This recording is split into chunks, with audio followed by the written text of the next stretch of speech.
Olá, pessoal. Eu sou a professora Estela, este é o professor Bruno e hoje nós vamos bater um papo sobre saúde. Olha lá na tela. Queria que vocês pensassem junto comigo e vou fazer uma pergunta para vocês. O que é saúde para vocês? O que é ter saúde? Tá? Antes, vamos ler os objetivos da nossa aula? Acompanhem comigo. Nós vamos definir saúde, vamos conhecer a história da saúde pública no Brasil, conhecer os princípios que regem o SUS, conhecer os principais programas do SUS, entender como esses programas são financiados e vamos fazer um comparativo do SUS com o sistema de saúde americano e também conhecer os desafios do SUS. Vem aqui comigo. Durante a nossa aula, nós vamos tentar responder uma pergunta que eu quero que vocês pensem junto comigo. Será que você já usou o SUS hoje? Mas antes, vou passar a palavra para o professor Bruno e ele vai definir para a gente o que é saúde. Pessoal, para a gente poder fazer essa conversa sobre saúde e para a gente poder entender o que é o nosso sistema único de saúde, a gente precisa, evidentemente, entender o que é saúde. Então, vamos ver ali na tela como que a gente pode entender e definir o que é saúde. Olha lá. Pessoal, tradicionalmente, saúde é um conceito definido por exclusão. Todavia, depois da Segunda Guerra Mundial, a OMS traz o que a gente chama de uma definição positiva de saúde. Então, vem aqui comigo, vamos entender o que isso quer dizer. Gente, ao longo da história, saúde foi definida por exclusão. Isso quer dizer que saúde sempre foi compreendido como a ausência de alguma coisa. Então pare para pensar, é muito comum a gente entender que estamos saudáveis quando não estamos doentes. O que é isso? Eu entendo que saúde é um estado que eu tenho quando não existe a presença de algo. Então, notem que essa definição por exclusão é uma definição que está mais preocupada com outros estados do que com a saúde propriamente dita. No entanto, depois da Segunda Guerra Mundial, com a criação da Organização Mundial de Saúde e os debates entre os países membros da ONU em torno dessa questão, surge uma definição positiva de saúde. Ou seja, a gente vai dizer o que saúde é. A gente não está mais preocupado com a ausência de outras coisas. A gente quer saber o que saúde é. E essa definição positiva de saúde vai partir da ideia que saúde é um composto. Saúde é um conjunto de estados que, juntos, geram uma situação de bem-estar. Vamos ver aí na tela quais são esses estados. Olha lá, a gente está falando de estados físicos, ou seja, para a gente estar saudável, a gente precisa ter um bem-estar físico, um bem-estar mental, um bem-estar espiritual e um bem-estar também social. E nesse contexto, o que a OMS usa como indicador para dizer se um povo tem condições de saúde adequadas ou não? A OMS vai prestar atenção na alimentação das pessoas, como é que você pode ser saudável se você, por exemplo, não se alimenta bem, se você passa fome.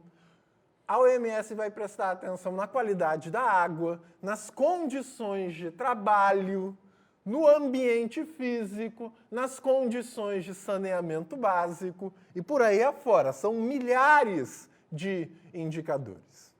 Então, galera, agora a gente conhece um pouquinho sobre o que é saúde. Essa não é uma questão que dá para a gente esgotar aqui, mas ela é suficiente para a gente começar a pensar como que essa questão é discutida aqui no Brasil. Então a gente vai ver agora, né, professora, um pouco sobre a história do Sistema Único de Saúde aqui no Brasil. É isso. Tudo começou lá na década de 40 com os institutos de aposentadoria e pensão. Dê uma olhadinha lá na tela.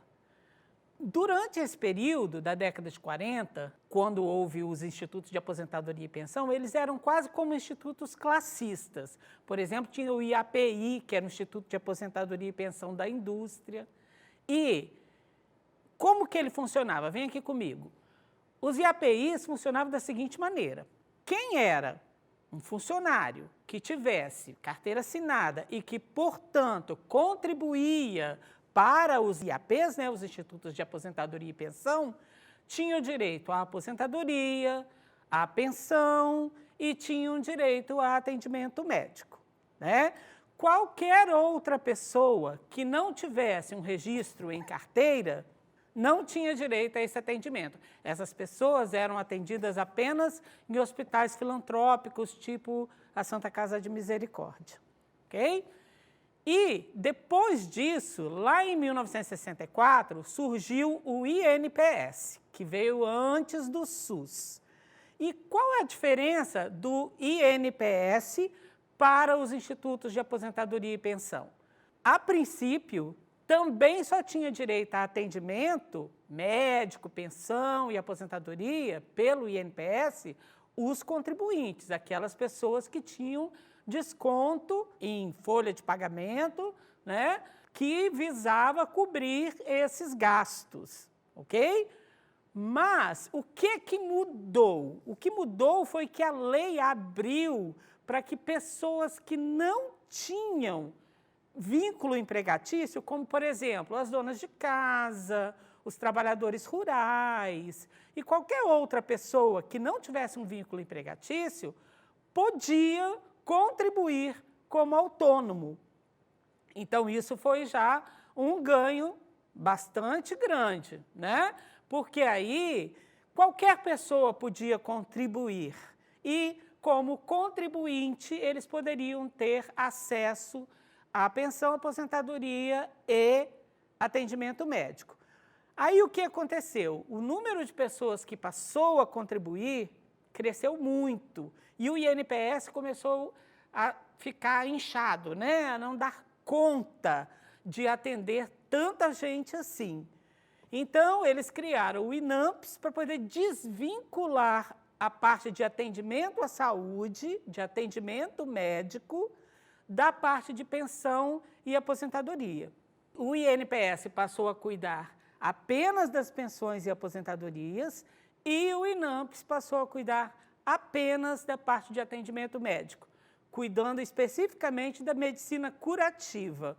Quem continuava fazendo medicina preventiva, cuidando de outros programas de medicina preventiva, era o Ministério da Saúde, não era o INPS e o INAMPS. E aí, olha lá na tela, o que mudou é que, como a Constituição de 1988 determinou que a saúde era um direito do cidadão e um dever do Estado, todo cidadão e até os não cidadãos, todos os residentes no Brasil passaram a ter direito a atendimento médico pelo SUS. Independente se ele contribui, se ele não contribui, se ele tem carteira assinada, se ele não tem carteira assinada, o atendimento médico não pode ser negado. E o Brasil, gente, é o único país com mais de 200 milhões de habitantes que possui um sistema similar.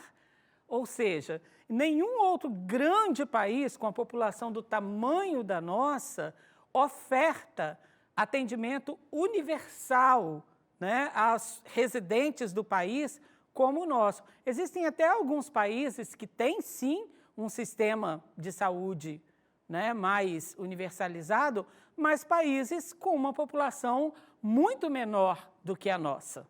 Todo mundo no país tem direito ao atendimento. E essa universalidade do atendimento médico é, inclusive, um dos princípios que regem o SUS. Não é mesmo, professor Bruno? Uhum. Galera, tanto a Constituição quanto a Lei 8080 entende que o SUS é regido por princípios. Princípio é o quê? É aquela força que comanda e orienta qualquer coisa. Então, olha ali na tela, vamos ver 3 princípios do SUS. Quais são 3 orientações que determinam o funcionamento do SUS. Primeiro, universalidade, depois a gente tem o princípio da integralidade e, finalmente, o princípio da equidade. Vem aqui comigo, então. Vamos entender agora o que são esses três princípios. Por universalidade, gente, nós estamos nos referindo a todo o universo de pessoas que habita o nosso país. O SUS tem por princípio que todos os residentes brasileiros têm o direito à saúde e devem ter acesso ao SUS. O SUS, então, existe para todos os brasileiros e para todos os residentes brasileiros, e não só para alguns brasileiros. A gente está falando de universalidade e não de particularidade.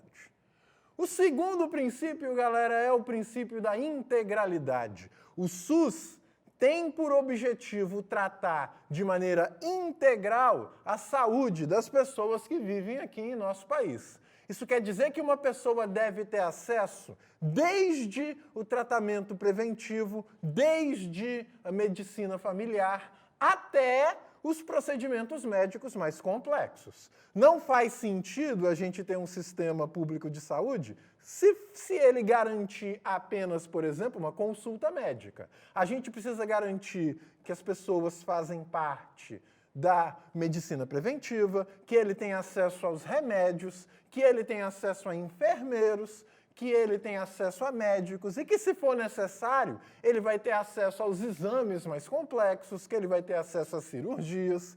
Isso é esse princípio do SUS da integralidade. A gente tratar a saúde de uma pessoa por inteiro e não por partes.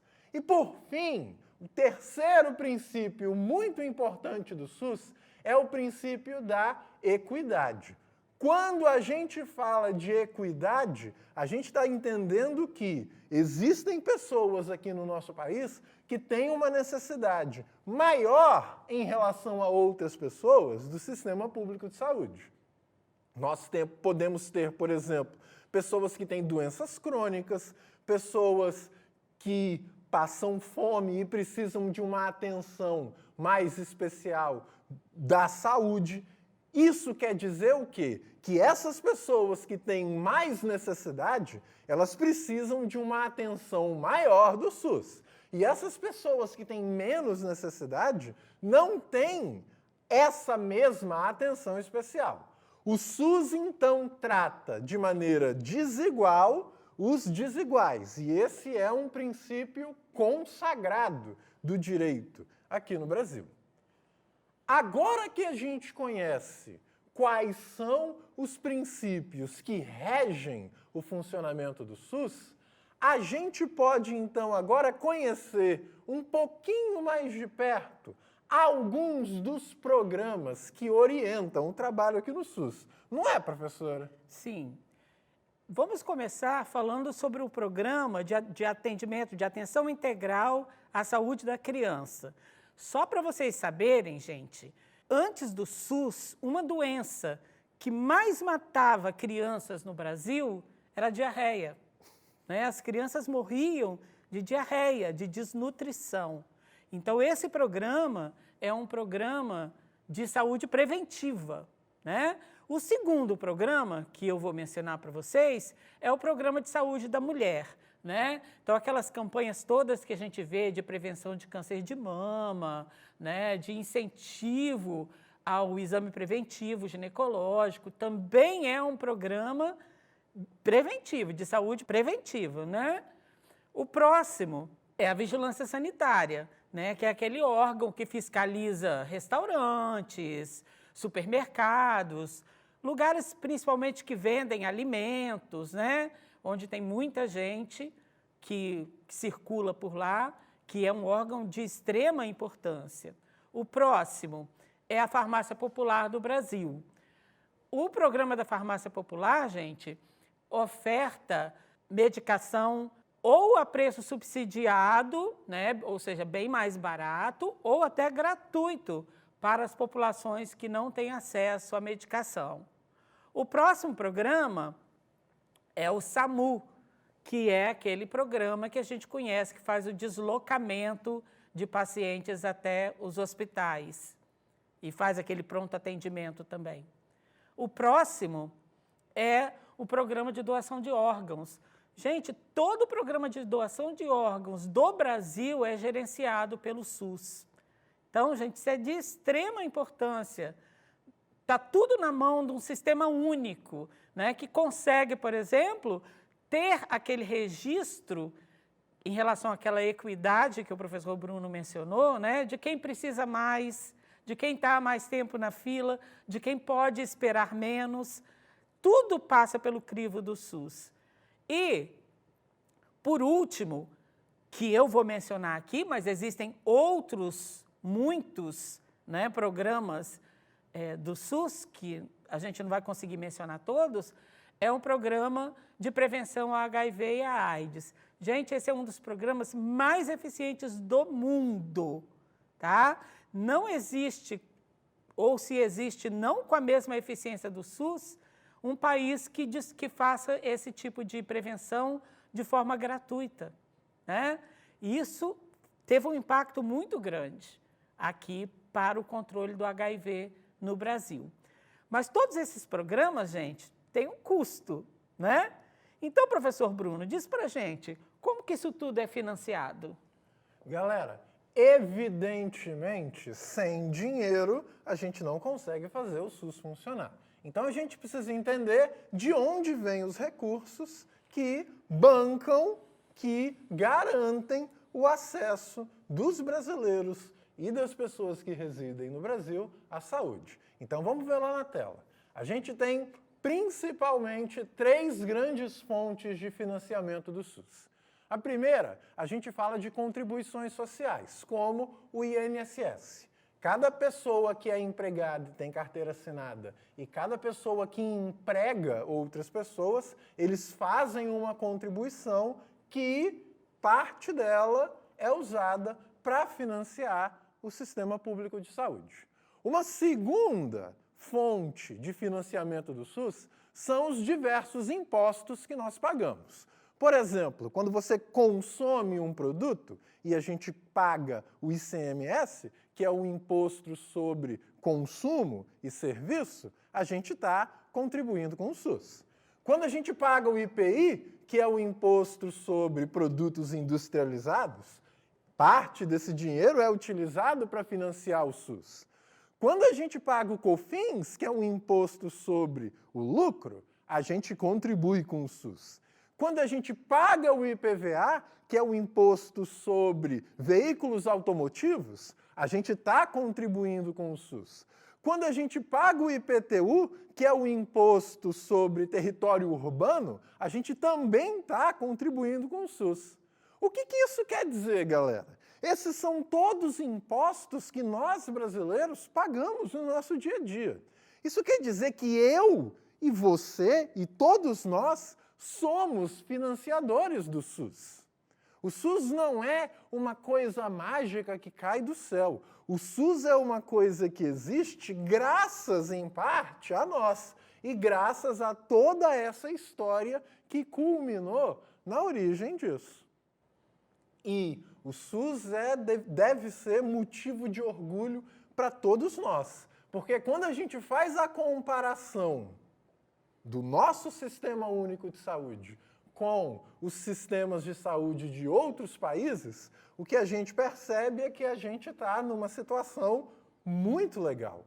A gente vai ver aqui agora, né, professora, uma breve comparação do que é o sistema público de saúde brasileiro e o sistema americano de saúde, se é que dá para a gente falar que ele existe. Gente, vocês devem pensar assim, Estados Unidos, país de primeiro mundo, deve ter um sistema público de saúde excepcional. Só que, como dizem vocês, só que não, tá? Então, gente, olha só, para começo de assunto, as pessoas perguntam assim, tem hospital público nos Estados Unidos? Sim, tem hospital público nos Estados Unidos, mas eles são públicos porque são, digamos assim, propriedade, né, foram construídos pelos governos estaduais, municipais ou federais, mas eles são pagos, assim como as universidades públicas americanas, tá bom? Vamos dar uma olhadinha lá na tela de algumas diferenças. Primeiro, lá nos Estados Unidos, todo mundo que quiser atendimento médico tem que ter um seguro de saúde privado, ou aquilo que a gente conhece aqui no Brasil como plano de saúde, tá? Gente, esses planos de saúde americanos, tá? Para começo de assunto, eles não cobrem tudo, todos os procedimentos, né? Aquilo que a gente chama de participativo, né? Ele é participativo e ele tem uma franquia, igual o seguro de automóvel, né? Para quem não sabe, por exemplo, um seguro de automóvel, você contrata um seguro e ele tem lá uma franquia de R$ 1.500, chutando um número qualquer. Isso significa o quê? Que se você tiver uma avaria no seu carro, R$ 1.500 você vai ter que tirar do seu bolso. Não tem jeito. Lá o seguro de saúde também tem essa franquia, tá? Esse seguro de saúde você pode contratar particular ou você pode usar o da sua empresa. Sua empresa pode oferecer um para você, mas você também pode optar por não querer o da sua empresa, tá? E o que acontece? Primeiro, enquanto a sua franquia não for paga, não tem nada coberto. Você paga uma mensalidade todo mês, né? E essa franquia vai ser, digamos assim, aquilo que você vai ter que pagar, não tem jeito. Se sua franquia é de $2.000, enquanto você não pagar $2.000 em exame, consulta, etc., nada feito, tá? Existe, olha lá na tela de novo, existem alguns programas que são subsidiados pelo governo. É o caso do Medicare, que faz atendimento subsidiado a idosos, o Medicaid, que faz atendimento subsidiado a pessoas que estão abaixo da linha da pobreza, tem que ser realmente comprovado muita pobreza, mas observa, gente, eles são subsidiados, não são gratuitos, tá? E mais tarde foi criado no governo Obama o Obamacare, que também dá atendimento subsidiado, mas para pessoas que não estão abaixo da linha da pobreza, mas também não têm dinheiro para bancar, né, um plano de saúde mais completo, tá? E quem tem direito a atendimento médico gratuito lá? Olha na tela, só duas categorias, que são os veteranos de guerra, que aí também, né, se não fosse dado a eles o atendimento seria absurdo, e os nativos americanos, que costumam ter dentro das suas reservas clínicas próprias para atendimentos a eles, tá? Qual é o grande problema, gente, que o americano enfrenta? É que como a saúde lá é vista como um negócio, né, o atendimento à saúde é vista como um negócio, uma visão bem neoliberal, né, não existe regulamentação. Tá? Então, um exame de sangue pode custar de $120 até $10.169, de acordo com a revista Time, uma publicação da revista Time. Não há regulamentação. Então, as pessoas vão se endividando em função do problema de saúde e elas vão, às vezes, perder suas casas, seus carros, perder todos os seus bens e entrar em falência porque não tem como bancar essas despesas. E, em função disso, o americano só vai ao médico quando está doente mesmo. Praticamente não existe medicina preventiva lá. Aqui no Brasil, nós não temos esse problema, mas o SUS também enfrenta desafios, não é mesmo, professor? Uhum. Pessoal, vamos ali na tela, vamos ver quais são os dois grandes desafios que o SUS enfrenta. São o subfinanciamento e questões de gestão. Quando a gente fala de subfinanciamento, historicamente falando, ao longo dos últimos anos, o SUS tem perdido recursos que antes ele tinha acesso. E vocês sabem, sem esses recursos econômicos, o SUS não funciona adequadamente. Então, o subfinanciamento do SUS é um problema muito sério que o sistema público de saúde hoje enfrenta. E uma outra questão, gente, é a gestão. O SUS é um sistema único de saúde muito grande. E à medida que esse sistema é muito grande, é difícil geri-lo. E, evidentemente, à medida em que as gestões do governo mudam, e existe, claro, todo tipo de interesse político nisso, são colocados no SUS pessoas que às vezes não são especialistas em saúde. São colocadas pessoas lá, apadrinhadas, políticas, por exemplo. Então a gente tem aqui um problema muito sério de gestão do SUS. Galera, hoje vocês então conheceram o nosso sistema público de saúde. Isso é motivo de orgulho para nós brasileiros e acho que nós temos o dever de proteger isso. Então, eu quero deixar o meu abraço para vocês, eu quero agradecer a companhia da professora Estela aqui comigo nessa aula. Tchau, continuem estudando e até a nossa próxima aula.